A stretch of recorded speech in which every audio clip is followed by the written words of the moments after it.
What's happening? What's up, guys? Malt reviews time, baby. Our very first review. Yoichi 20-year-old. Redo. This is a masterpiece whiskey, bottled at 52% ABV. The Yoichi 20 is extremely rare, very sought after.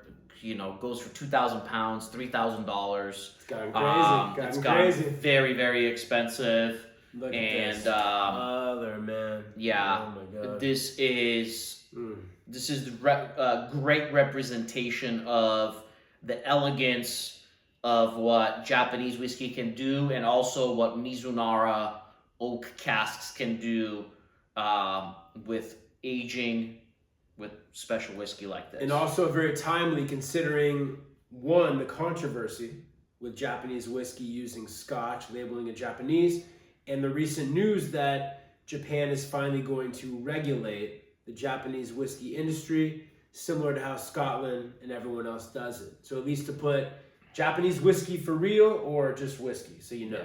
Yeah. This is the real deal. We've reviewed this one, so go check out our first review.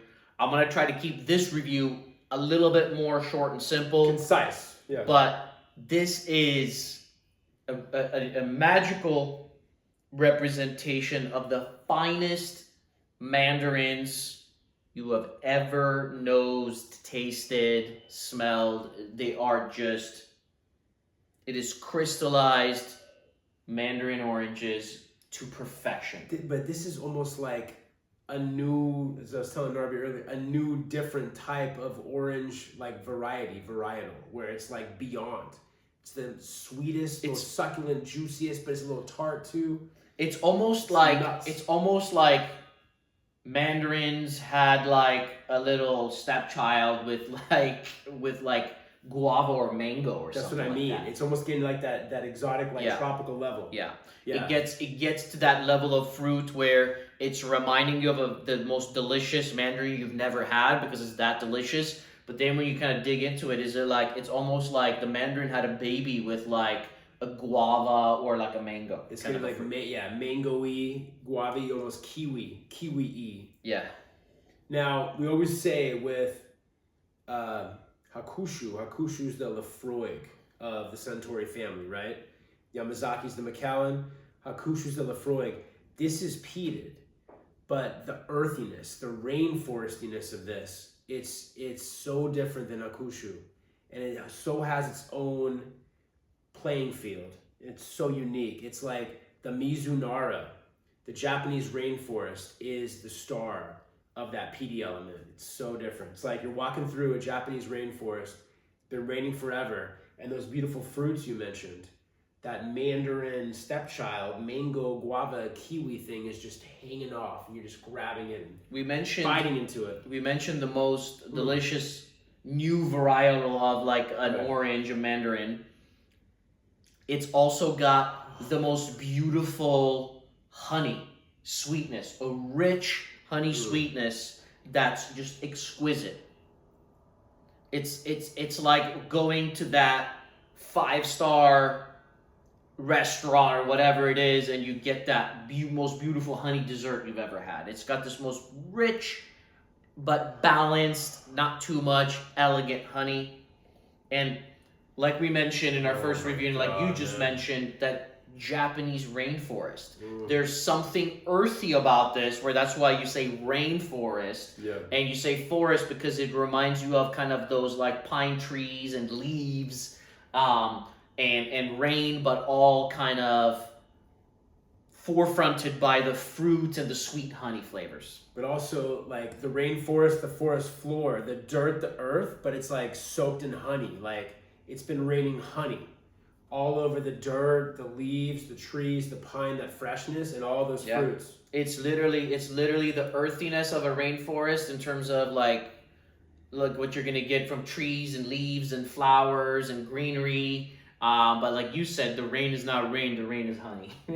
Honey it's rain. raining honey. It's just, I think it's a whole different situation, man. I think you could keep going on and get fancy-fied with this, but I think that explains this perfectly. Yeah. Palate? Yes. I'm just going to say one more thing. I'm getting just the perfect balance of sherry, bourbon, and Mizunara casks, like a triple cask situation, and every single cask is contributing perfectly together. Such harmony, the ultimate harmony.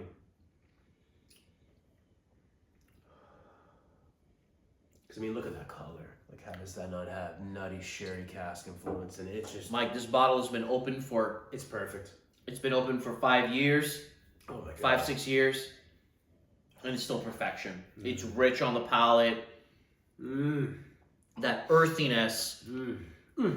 Earthiness with almost like smoke coming from lava. Like smoke coming from lava. Honey. That extremely luscious Mandarin flavor that was on the nose almost becomes like Mandarin skin and oils on the palate. It's just really, really nice. It's earthy, the oakiness, that Mizunara oak, like you said, it's almost like it's Mizunara oak, bourbon oak, sherry oak. It's kind of all balanced so incredibly well. Incredibly delicious. That location, bro, Hokkaido. That unique location in Japan where, yeah, this volcanic elements, but then similar to Scotland's climate, why the founder of Nika, considered the founder of Japanese whiskey, why he chose it. It's so similar to Scotland's cool, humid climate, but that Japanese environment, man, it has its own so unique flavor. If you gave this to me, this nose, there's no way I would not know exactly where it's from. Yeah, this nose is elegance, refinement, perfection. It's got an exquisite nose. Yeah, it's rich, it's oily, it's dense, it's thick, just stays in your nostrils.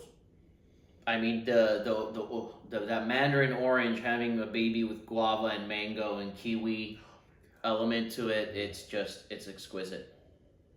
Oh my God, dude. Yeah, palate. One more time with water. This is, again, every whiskey's a journey. That's why we had to do a redo. We loved it in the beginning, but man, that air in there, it has just gotten to its climax.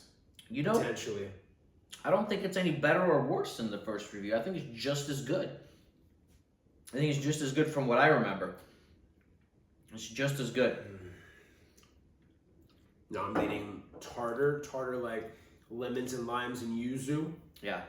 And nice rose water. Yeah.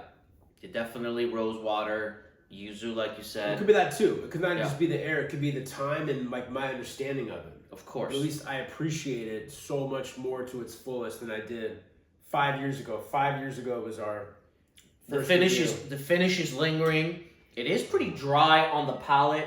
It is. I wish, if there is a complaint, I wish it was as luscious and as elegant and as refined on the palate as it was on the nose. It does dry out, suggesting some good quality first fill casks are definitely been present in here for 20 years. Mizunara action, yeah.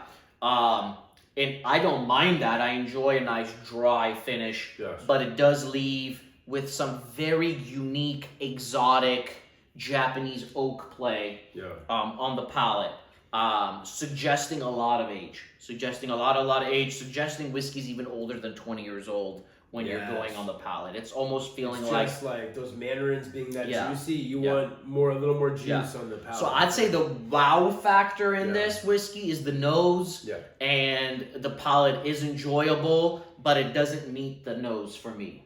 No, same. Which obviously, like you said, with aged whiskeys is very common. Yeah. So as a whiskey score, I have to give this a 92 out of 100. But it's mainly because of the nose, because the nose is just perfection. It's really perfection. As a whole, it becomes a 92, and it's a superstar whiskey, and it's just really special and a treat to have. You don't get whiskey that tastes like this all the time. No, and I'm gonna give it 1 point more. I'm gonna give it a 93 out of 100, just because it takes me to a special place in whiskey history, the environment where most other whiskeys cannot. Yeah, an absolute stunner. Yoichi 20. We'll see you guys soon for many more. Cheers.